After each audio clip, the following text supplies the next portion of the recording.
Firefighters say that the change in winds helped them gain control of the NCAR fire yesterday.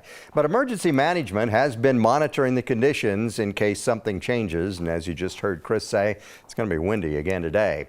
Corey Rappenhagen live in Boulder for us this morning. Corey, I think this just proves again what we've been saying, that fire season's all year round now. Yeah, it sure is. And, you know, when there's fire weather conditions, those conditions that Chris has been talking about will be present today in parts of the south and southeast Denver metro.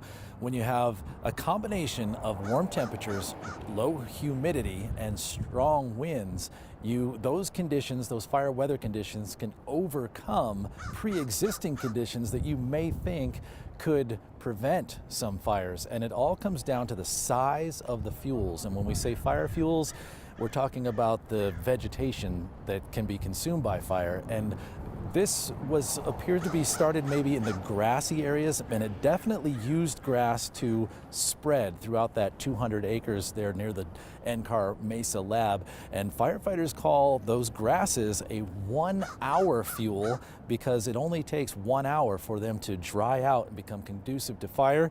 And so the wildfire experts say that it only takes a very short amount of time, and the snowfall that we've been getting, the benefits from that only lasts a very short amount of time. This idea that a snowstorm on a Sunday means that we have 2 weeks of no fire danger is ridiculous. The ecosystem, our climate, reacts much more quickly than that.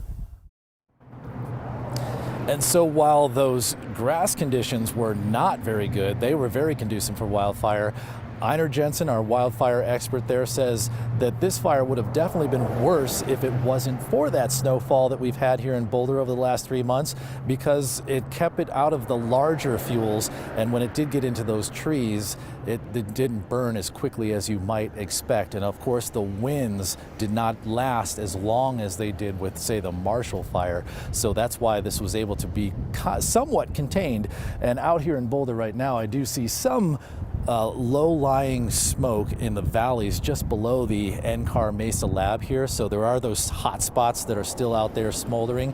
And what the firefighters are doing now is trying to work to get containment lines around that, those smoldering hot spots, so that when the heat comes today and the humidity drops and even some winds kick in later on today, those hot spots won't be able to jump those bounds. Yeah, hopefully we'll get through the day and then get some moisture on the way. All right, thank you very much for the update.